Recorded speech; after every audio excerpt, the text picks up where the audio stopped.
They were like strange creatures I'd never seen before. They congratulated me on marrying my brother. They said my dress was nice, but then one of them suggested that hers looked better. I felt like saying that might hurt the bride's feelings. It was supposed to be the happiest day of my life. In the room where the bride was getting ready, I was surprised by my sister-in-law and mother-in-law. They made rude comments with a sassy attitude. I couldn't believe how they talked down to me, and my sister-in-law's outfit was outrageous. Her dress was so white it could have been mistaken for a wedding dress, and it showed off her thighs through a slit. She even had fur wrapped around her off-shoulder design. My mother-in-law looked at her daughter with so much love. Meanwhile, my husband looked at them with a cold expression.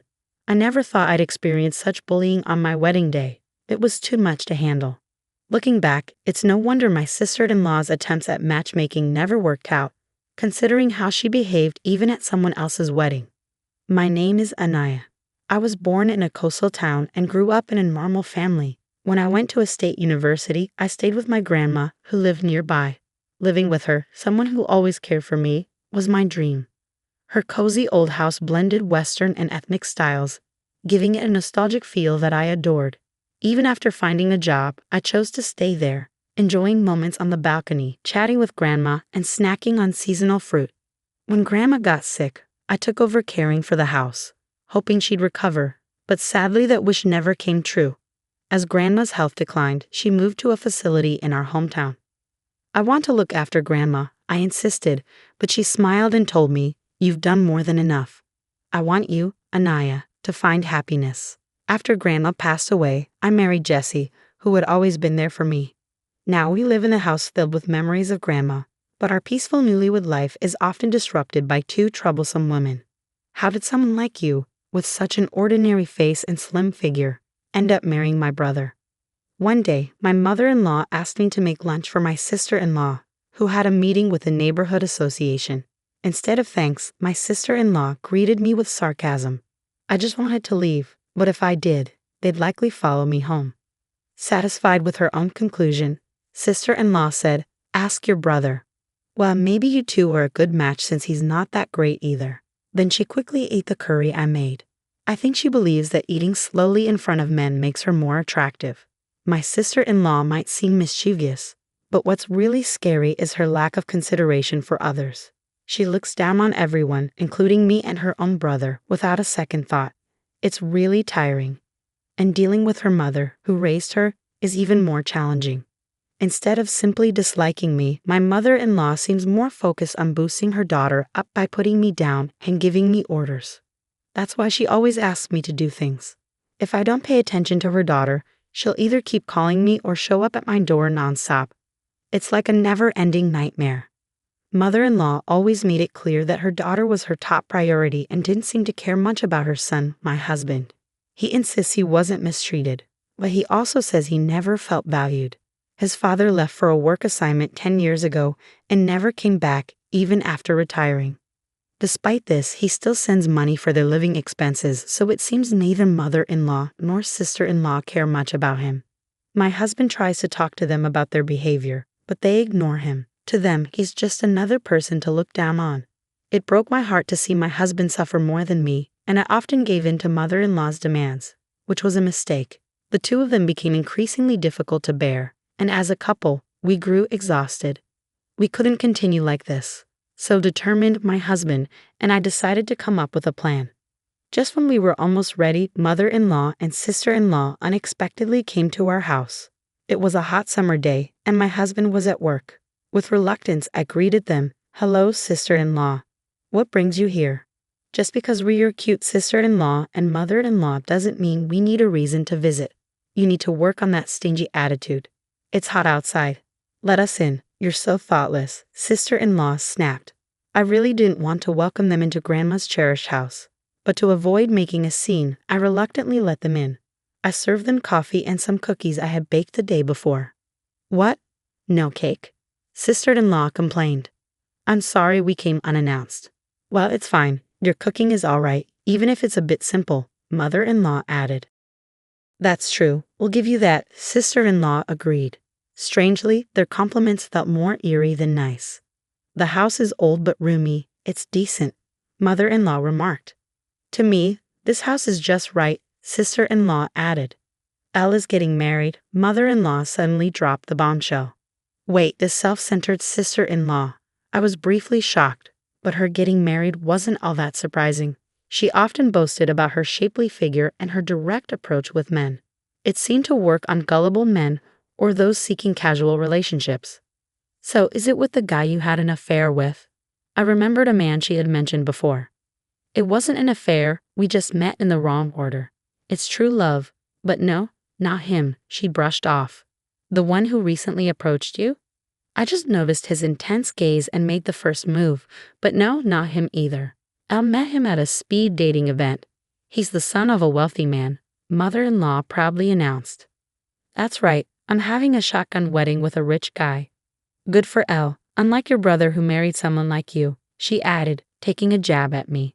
I'm already pregnant, she continued, driving her point home. The speed dating event was about 3 months ago. She probably charmed an unsuspecting man. I feel sorry for him and his family, mother-in-law commented. Did you end things with the other guys? I asked. Not yet. They all adore me so much, I can't bring myself to break it off. It's bound to happen eventually. Elle is just so charming.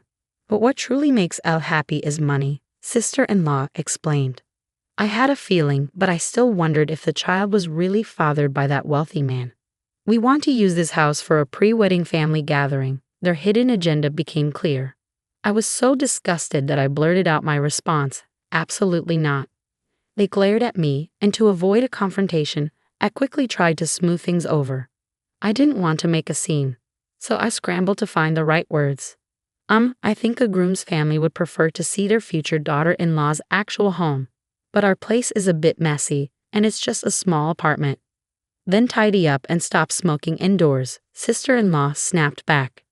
But won't it seem odd if they're invited to the bride's brother's place? I expressed my worry. You're not understanding. We'll just say this is Elle's family home. What if they find out the truth? As long as you and your husband keep quiet, it'll be fine. You're getting married, so pretending just for the introduction won't fix anything. Once we're married, he's mine, and besides, I'm pregnant, sister-in-law asserted. It's not that simple. You're so thoughtful to be concerned. But why not just make this house truly belong to mom and dad? Sister-in-law's absurd suggestions left me speechless. Oh, come on. What a terrible idea. This house belongs to my grandma. It's not just up to me, I objected. Don't you understand? Once you're married, everything belongs to the husband's family. It's a common rule, sister-in-law argued. Well, you better get used to it. What's yours is now ours. So next Sunday, we'll bring the fiance and his family over. And make sure to prepare a fancy and cute meal, of course. We'll pretend Elle made it and even change the curtains to match Elle's teeth, mother-in-law chimed in. We're relying on you, sister-in-law, they said before leaving, imposing their wishes and convenience on me. All that was left was my boiling anger and a stack of dirty dishes. I'm sorry, we won't let them use it, my husband said that night, his heart heavy after hearing the news. Of course not, but even if we say no, they'll just force their way in. Maybe we should accelerate our plan. I could handle their mistreatment of me, but I won't stand for them disrespecting Grandma's house. We'll make them pay for all the bullying, so be prepared, I declared. The next day, I made several calls. Despite the sudden change of plans, everyone was understanding.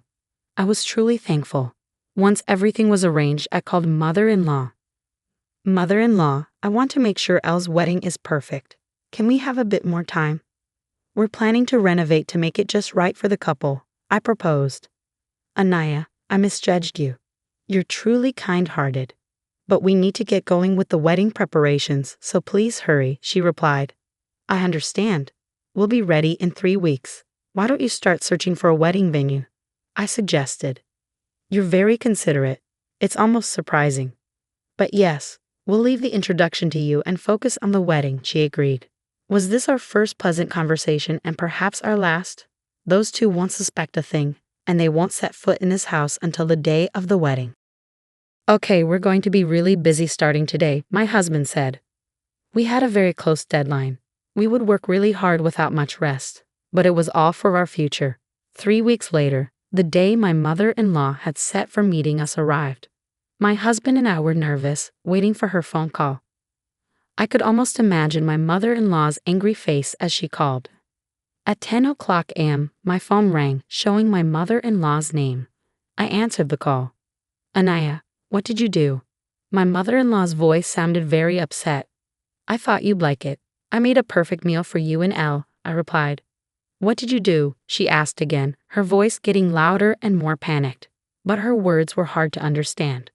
The place she brought her fiance's family to, pretending it was her home, wasn't Grandma's house anymore. I had prepared a new home and meal for them, but it seems they weren't happy about it. Mother-in-law's words were still hard to understand. She probably wanted me to explain everything to the other side. I'll do that. I'm sorry if I made you upset. Can you put me on speaker so the groom's mother can hear? I asked. The shouting stopped and a calm woman's voice came through. Are you Aaron's mother? It seems there's been a mix-up. Oh wait, not Aaron, sorry, she corrected herself. So Aaron finally left his wife for Elle, or is it Ivan Phil? I listed all the men my sister-in-law had been involved with. Anaya, stop it. Mother-in-law screamed, louder than before. The call ended. They were probably in the middle of a big argument. Ah, that felt satisfying. Anaya, my husband, who had listened to the whole conversation, looked at me with apology in his eyes. I'm sorry for making you do that. I should have handled it, he said, sounding regretful. No, remember I said I wanted to get back at them one last time for Grandma's beloved house. Come on, I've explained this. Grandma wanted me to be happy. I love that house, but you're more important to me than it. My mother, Grandma's heir, had planned to demolish the house, turning it into vacant land. It was earthquake resistant, but keeping up an old house is hard. I had been insisting on living there because of my love for it, but after marrying my husband and dealing with my mother-in-law and sister-in-law, I changed my mind.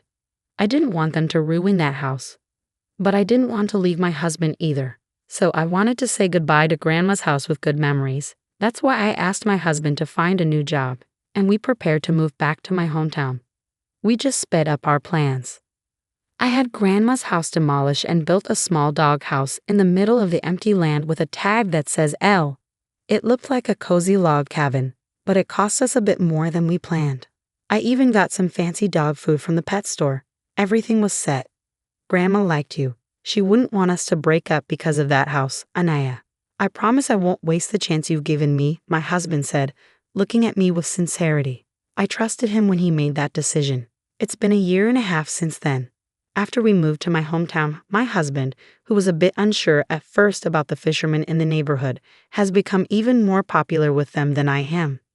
He seems to really enjoy the coastal town's breeze and all the seafood dishes. His once pale skin now has some color to it. Seeing him happily eating grilled salmon for dinner makes me really happy, I told him. Did you check your emails today? My husband asked. No, nothing new. They're probably busy. We haven't talked to my mother-in-law and sister-in-law since that whole thing happened. My husband's phone is the only way we could reach them, I said. We found out about the doghouse situation from a neighbor who was friends with Grandma. The house my mother-in-law and sister-in-law showed Grandma was torn down, and now there's just a doghouse there. And from the dog food bowl, there's a fancy smell of perfume, I added. The two were really upset, saying it was all because of my brother's wife. When the fiance's family got a hint over the phone about my sister-in-law's bad taste in men, they confronted them. They got really nervous and couldn't give a clear answer. Later, the fiance's parents hired a detective to check on my sister-in-law's behavior, but they found nothing except lies and a lot of boyfriends.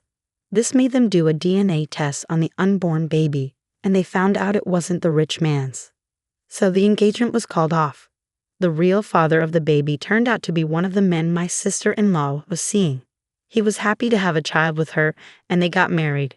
But his mom was angry that her son was with an older woman she didn't like, so she insisted they all live together. Meanwhile, my mother-in-law was mad that her daughter was taken away, so she rented an apartment near the newlyweds and they fought a lot. My sister-in-law, who wanted to marry rich and have an easy life, now looks tired from dealing with her mother-in-law and doing housework and taking care of the baby. But the good part is, her husband really loves the baby, so they're managing on their own. My husband's phone rings. Oh, it's an invitation for drinks from my father-in-law. Your dad really likes you, I mentioned. I like hearing his stories, and my mother-in-law always makes my favorite food. I see now that my own mom never cared to know what I liked. This is what having a family feels like, my husband whispered. Don't worry, you'll be the kind of parent who knows all their child's favorites, I comforted him. As I said this, I gently rubbed my growing belly, and he smiled warmly. I feel like we can make that happen in this house, he said, looking at the caramel-colored beam on the ceiling. It's a special beam we kept from Grandma's house when we tore it down. We put it in our new home as a reminder of Grandma. It was my husband's idea to keep the beam, even when I wanted to start fresh. That's why I chose to build our future with him. Let's make this house just as wonderful as Grandma's, I declared. Yes, definitely, my husband agreed. In this peaceful coastal town where you can hear the waves, our little house stands. This is where we'll create our happiness.